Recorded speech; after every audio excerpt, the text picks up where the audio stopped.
Hello everyone. In this video I'm going to be showing you briefly how you can convert an image into a WEBP file format. We're going to do it using free software called GIMP, and I'm not going to get into a long explanation of what GIMP is. It's just free software that you can download. It doesn't cost you anything, and it works on Windows, Mac OS, and on Linux. If you're using Linux, you probably have already heard of the GIMP. If you're using one of the others, this may be new to you, but it's a free open source software that you can use on your computer for work or for personal use. So you can use it for anything really, and it does a really nice job of converting images into different file formats. So in this one I'm going to be converting a PNG file into a WebP image. So I'm just going to drag a PNG file onto the GIMP interface and drop it, and you'll see the GIMP opens it. And really this is where you would either do your edits, you would make any changes or add text or set up your ad, whatever you're doing to create this WebP file. This is when you would do it. And then once you get everything set the way you want, or if you're just doing a straight conversion like I am in this demonstration, you can just come up here to the File menu and click File, come down here to Export As, and when you click this you're going to get a dialog box that allows you to find where you want to save it on your computer. So I'm going to click that, and then I'm going to go to a directory that I've put on my desktop called Working, and that's where I'm going to put the one that we're exporting here. Now, I have GIMP set up for me to select the file type by whatever extension I type in up here. Since I know the file extension that I want to use, I can just type in, for example, let's call this new kitchen, and if I type in .webp and then click export, I could move on to the next step. However, yours may not be set up like this. So yours might have some other setting down here. I think by default it's by extension, but just in case I'm going to explain how this works. If you come down here and select the file extension, it's basically going to do what we just did a minute ago. It's going to tack on the file extension for you, and this comes in handy if you're not familiar with what the file extensions are. For example, let's say you're making a one of those favicons or favicons that you use in like web design. Well, that has a file extension that isn't really associated with the name, and in order to get that file extension you would have to come down here and find it in a list. So in this case we're looking for a WebP file extension, so I would just scroll down through here until I either saw the name of the file, the type of the file in this list, or so there's a WebP image right there, and if you click that you see it tells you the extension here, but notice what it did when I clicked it. It just tacked on the extension up here. So if you don't know the file extension and you only know the name of the file, for example, let me show you what I was talking about a second ago if I can find it in here. Here it is.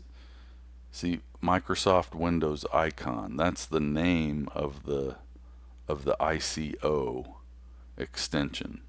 So that's the old, that's a legacy file type that has been used for many years, but I won't get off on a tangent in this video. I just wanted to explain to you that sometimes you may have to come down here and look for the image type. In this case we know we're wanting to convert to a WebP, so I just set that in the name, and I already have the directory, so I'm going to click export, and then you're going to get another, when I click export, it's going to give me another dialog box, and this one has to do with the settings of the image. Now, by default, I don't think lossless is checked. This dialog wants to know, hey, what's the source type? And you can just leave this on default. I've never had a problem with it using the default, but you can click this drop down and you can select the type of the source that you're creating this WebP file from. Now, with PNGs and JPEGs, the image quality is different. PNGs are lossless. That means when you compress them, they don't lose their quality. JPEGs, on the other hand, are lossy. That means when you compress them to shrink the file size, they do lose their quality. So that with a JPEG, you have to settle for the fact that it's lossy. With PNG, you have to settle with the fact that it's lossless, but the file type can't be as small as a JPEG. A WebP file, on the other hand, lets you choose whether or not you want it to be lossy or lossless. And that's what this box right here is for. So if you check this, then it doesn't let you change the quality settings. It leaves it at the default.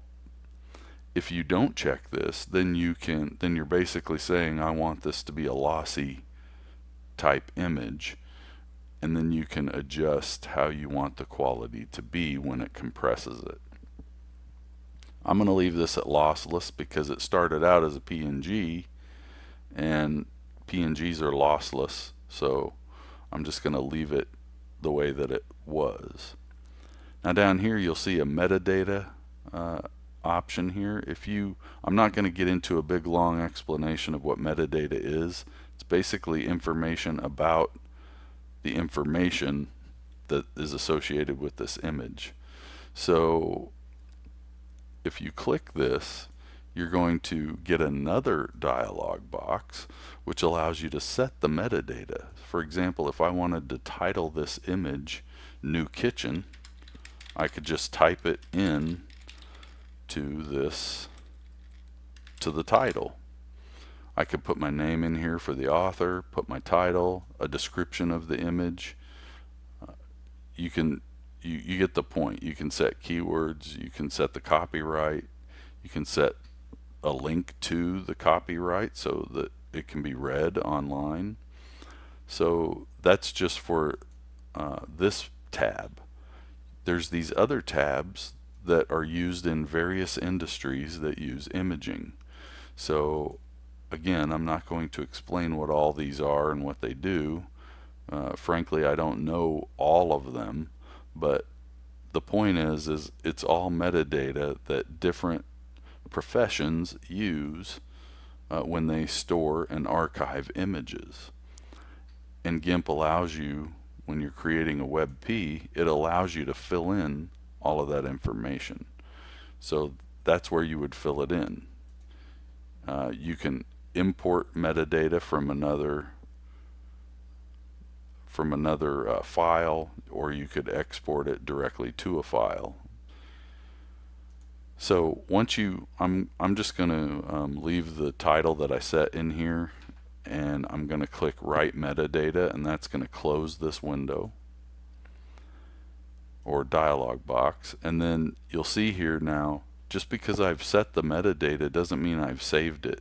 I have to tell GIMP I want to save whichever kind of metadata that was, and I don't really remember what it said. I usually, well, depending, sometimes I save the metadata, sometimes I don't, but you have to tell it if you want it to save. I think that was IPTC. So you have to tell it which of the metadata you want to actually save. And then you can tell it, hey, save the color profile for this image. Now, if you don't know what those are, I'm not going to explain it here, but it's basically a way that allows an image from one program to the next to understand how to manage the color. That's a very simple way to explain it, but that's basically what a color profile is, and you use it a lot when you're dealing with printing.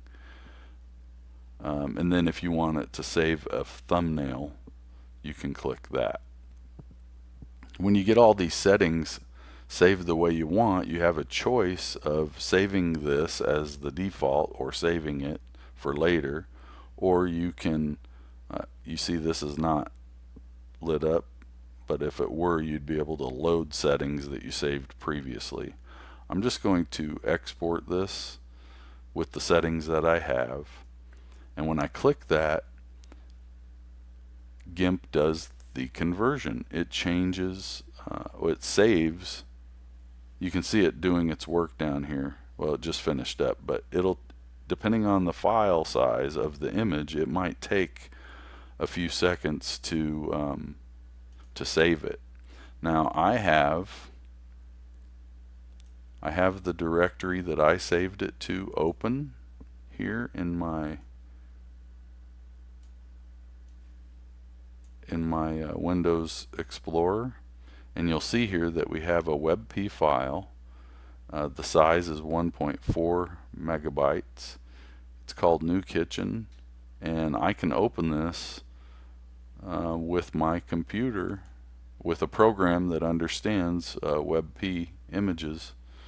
And so there you have the image that was a PNG is now a WebP file, and we converted it by using GIMP. I hope that helps. I hope that helps you solve your problem, and thanks for watching. If you like this video and you like information about design or graphics, file conversions, tech tips, open source software, that kind of thing, please subscribe to the channel. It really helps. It helps you to see when a new video comes out, maybe about something that you'd be interested in. If you're not really up for the subscription type thing, give me a like or leave a comment. Just knowing that people are benefiting from these videos really helps me a lot, helps me to know that it's worth continuing and creating new ones in the future. Again, thanks for watching, and I hope that helped you solve your problem.